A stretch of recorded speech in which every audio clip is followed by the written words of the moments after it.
Hi everyone. Hi. So, falling in and out of alignment.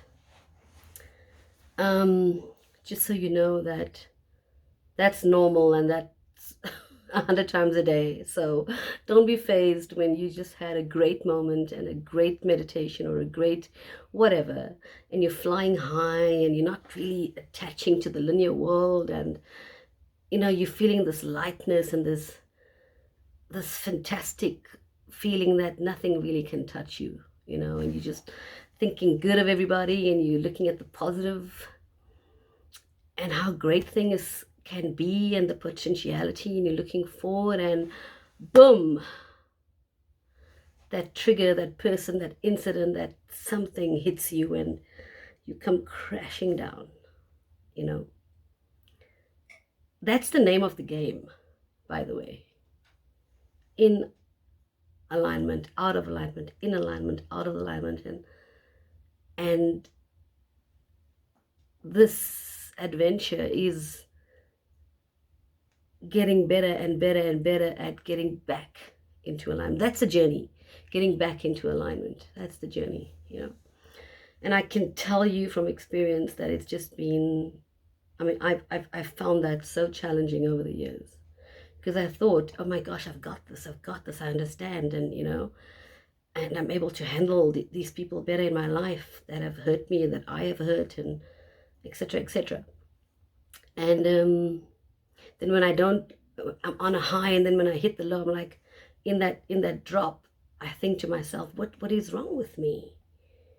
Subconsciously now this narrative is going on, maybe not those exact words, but there's a sense of, oh gosh, you should know better. Why aren't you getting this right? Come on, get your act together. That is the ego talking.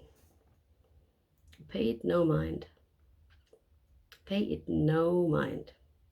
The ego is very sophisticated, very, very, what was David Hawkins' words? The ego is complicated, very complex, very, very complex. And remember though, we're talking about global ego, right? That your ego is buying into as well, right? And from the perspective of we're all one, there's one ego as well. And then there's different levels to the ego, and just you as an individual, you've had the ego mastering, manipulating you for decades, since you were born, before you were born, and in your lineage. So it's had a lot of time to work with you and know what your triggers are. Okay, and that's okay. It can be as sophisticated as it wants to be. That's okay. It can use all sorts of tools and tactics to trigger you and to manipulate you. That's okay. You stepping into awareness once and observing it defeats it. That's how powerful you are. That's how powerful I am. That's how powerful we are. Just once and it's defeated in that moment. It'll come back, try to punch you up, build you up the wrong way, and you step into observation. If you don't know what to do with it, you just step and you observe that it's playing its hand. It's playing its hand all the time. So that's what's happening when you're stepping out of alignment. Don't take it personally. Don't self-hate or run yourself down. Big mistake. Spiritually, don't ever run yourself down. You're wasting your time, and you're putting good vibration and good frequency to waste. Okay, so don't bother running yourself down. If you make a mistake, just do better next time, without the shame and the guilt and the regret and all that nonsense. Just, I'm going to do better tomorrow. Yes, I effed up today. I'm going to do better tomorrow. End of story. End of story. No, how could I, blah blah blah, oh my god, no, none of that. Think how much time you're wasting talking to yourself in that way. It's crazy. It's crazy how much energy we waste trashing ourselves. So back to alignment. Okay, so you're stepping out of alignment, and what do you do? What do you do in that moment? And Esther Hicks says it wonderfully. And by the way, you'll find yourself listening to somebody or something, let's say Wayne Dyer or Esther or whoever, right? Doesn't matter. But you'll know it's a truth. You'll hear it. Trust that. It's very simple and clear when it's truth. No fancies, no frills, and it's the same message over and over again. So you'll keep hearing those people come back to you, and maybe you heard them a year ago or 5 years ago. When it comes back to you, that means that your spiritual ear is becoming more nuanced and more sophisticated. It's like when you're playing piano or you're part of an orchestra or a ballet, you're hearing it better and you're seeing it better, and it's landing, it's landing, it's hitting the right notes, and when it comes around again, you're getting it, you're really getting it. It takes a while to get it. It does take a while. So you'll get it, and then you'll get it, and then you'll get it, and it carries on. It becomes more nuanced, and that's what's happening. So you fall out of alignment and you talk yourself back in. And if you know how the system works, if you know how reality works, how reality is being created, it is not personal. The laws are not personal. Don't take them personally. The law of attraction, the law of assumption, the law of one, the law of diminishing intent, just like the law of gravity, it is not personal. Don't take what's happening to you personally. Understand that you are attracting it. When you focus on what's going wrong in your life, you're attracting it and you're making it bigger. It's kind of like the sun shining on land and things are growing. So you're growing things that you don't want. So when you're going on about something that's going wrong in your life, you're actually making it worse. And that's why the medical industry, doctors and surgeons, it doesn't really work with us, because unintentionally, and they're amazing people, but unintentionally, they create a pathway inside of us that keeps us focusing on that thing that's wrong with us. When we talk about it with our friends and our family and to ourselves in our mind incessantly, we inadvertently shining a light on it, and it's growing and growing and growing and growing. So when you fall out of alignment, what you do is you say to yourself, oh wow, okay. You switch it up. Even if you don't buy into that, you fake it. You're literally faking it in the beginning. Okay. So I'll use myself as an example. I was going, there's a birthday coming up with somebody that's quite important to me, and this person is just being ornery and is just in a place where they're quite defensive and attacking everybody, and it just doesn't feel like a birthday that you want to go to and celebrate. And I was like, oh gosh, how do I get out of this? This person is, and as I'm saying it, and then I'm carrying on with other stuff in the day, and then I feel my emotions dropping. I'm doing other stuff, and then I'm trying to trace back, okay, what happened? And I'm like, oh gosh, the minute I thought about that person, it was very important to me. My energy just dropped,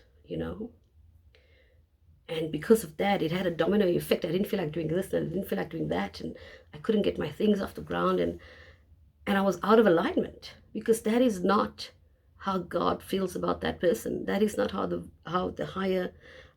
that person's higher being feels about that person. That is not how my highest self feels about that person. It's not that. That's the truth. That's the bottom line. So I immediately, even though I didn't feel like it, I immediately sat down, and I was like, okay, you know what? I'm looking forward to this birthday thing. I'm just eager. I'm eager, and I'm looking forward to it. And I wasn't feeling it, and I said it, right. And then you go about your day, and then the opportunity comes up again, and you say it again. I'm looking forward. I'm eager. You switch it up.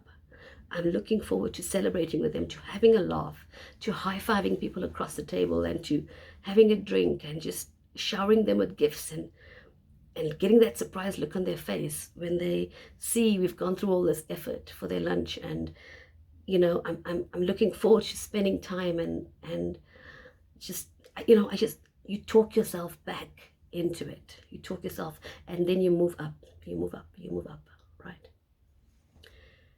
And then you drop and you move up, and you drop and you move up. And the first 2-3 times you do it, the ego says to you, you must recognize the language of the ego, okay? So the ego says to you, oh, come on, this is not working. Who are you kidding? That's the language of the ego. Who are you kidding? You know you don't want to be there. And just say that doesn't work, you don't buy into it. The ego will come back around again. Well, because now you've stepped out of alignment and you're feeling down. So the ego will say to you, we were going to do this thing that we planned on doing, this work for the next hour. That's going to be good for us. But we're not feeling it. So let's just crawl back into bed. Let's just put Netflix on. And then just to say you ignore the ego, then the ego will come back. And it'll say to you, we're feeling a bit down. Why don't we just treat ourselves? Let's just go and get that fizzy drink. Let's just go to the drive takeouts. Let's just get takeouts.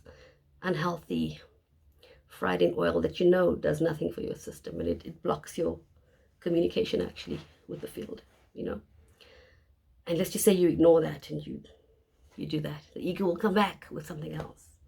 And it'll come back with something else.